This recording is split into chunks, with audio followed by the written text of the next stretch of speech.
Are you all sitting comfortable to square on your body? Ta-da!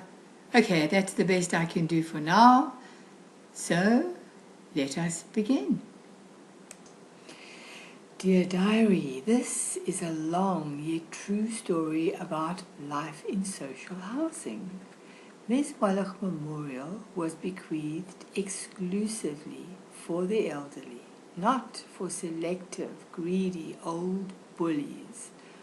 One is told about the years when civility in the complex was the norm, sharing, fun, kindness, a way of life unlike the viciousness of self-professed Christians, spiteful, sneaky, anonymous cowards to whom a way of life is to interfere in the lives of others, share evil and greed.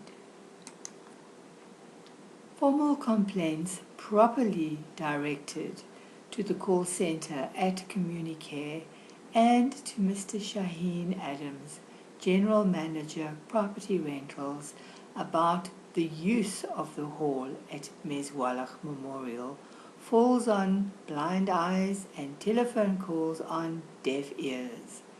One wonders if this is selective hearing and selective sight of a different kind which does not include white tenants, or is it actually the job of Mapuli Maragela, the liaison officer, who, by the way, is known to be a bully of the elderly tenants and is known for selective vetting of tenants. Complaints about apparent free general use of the hall, making excessive noise, sometimes way into the early morning by selective tenants only.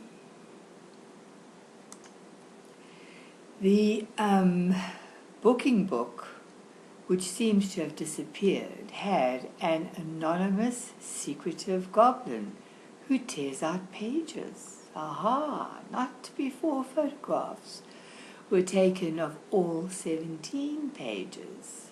Wow, what an insight. The same names pretty consistently appear. Now, are these also the names of the anonymous CEO of Communicare, Anthea Euston's pet petitioners, who thought that by signing a petition, white tenants can be evicted? But wait, I digress.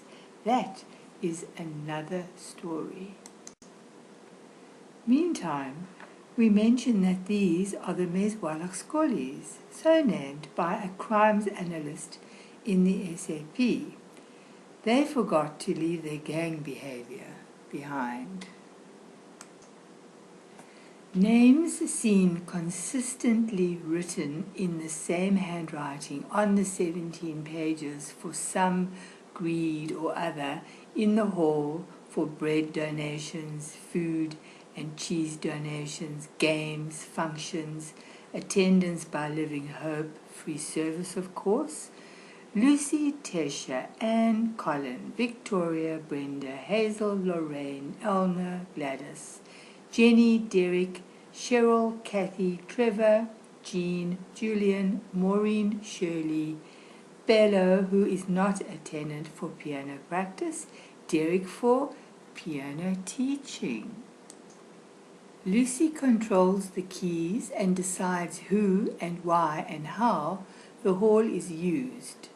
Users listed above include a few others too. Lucy Megrim controls and dominates the use of the hall, and when she is not around, she gives the keys to Lorraine, who does the same. Sometimes the piano is played from as early as 7 a.m. in the morning, without considering the very elderly, frail, ill, who live directly above the hall or in the complex. Functions are noisy, affecting the rest of the complex, more especially when alcohol is consumed, as do brave attitudes towards complaints develop. Sometimes functions continue noisily until 1 a.m. in the morning.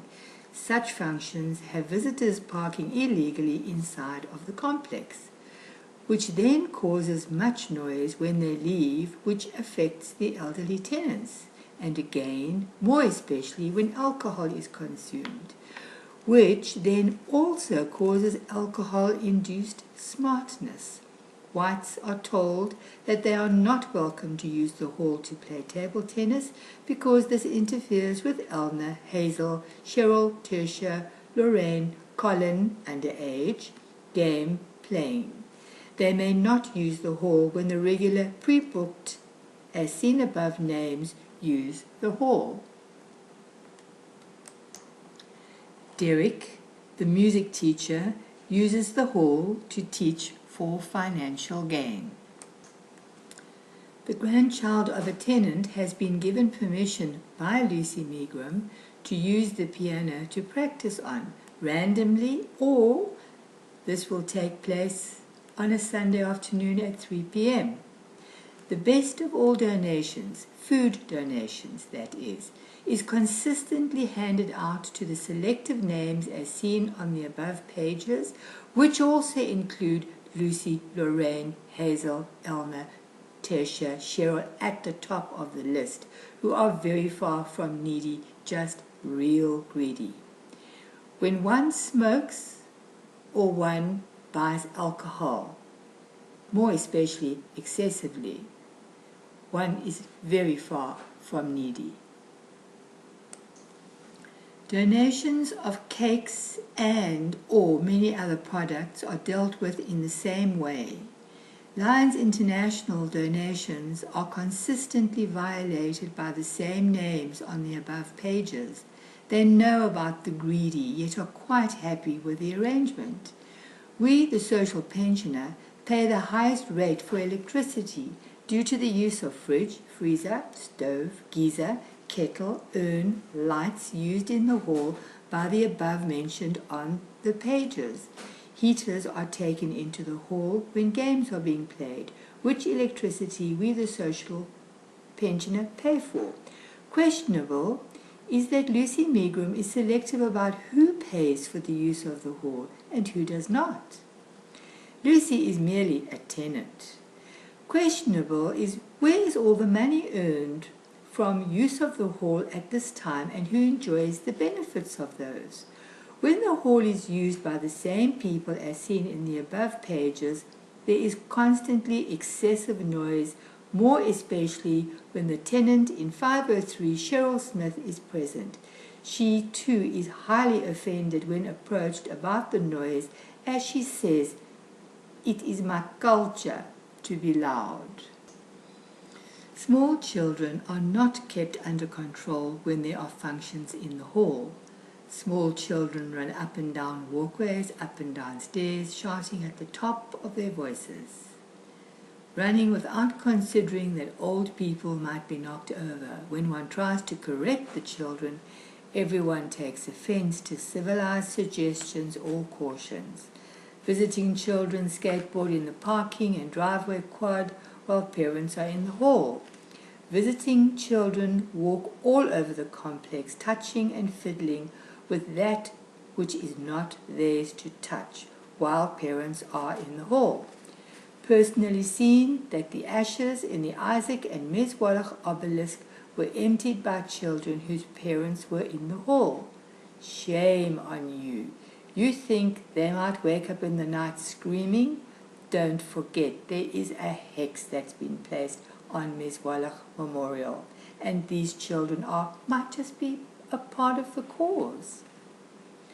And do you think that anything has been done about this? These complaints, which have been brought to the attention of Mr. Shaheen Adams in a formal complaint? Did you really expect a fair response from Mr. Shaheen Adams, General Manager of Property Rentals Communicare? Don't be silly now. One wonders if the board of Communicare are aware of any of these problems, which are directed properly, or whether they even care. I guess they probably don't, And Oh my hat. One wonders, does one really want to walk into a hall that smells like a sewer, sit on filthy chairs, put your elbows on, eat off filthy tables and tablecloths? The kitchen is it is filthy. The grime around the taps, it's as if no one's ever cleaned it. Well, so who's been using this facility? If the health department were to come into this hall and kitchen, take samples to a laboratory, for sure they would close this facility down as a health hazard. And that is life in social housing all over again. Such fun, isn't it?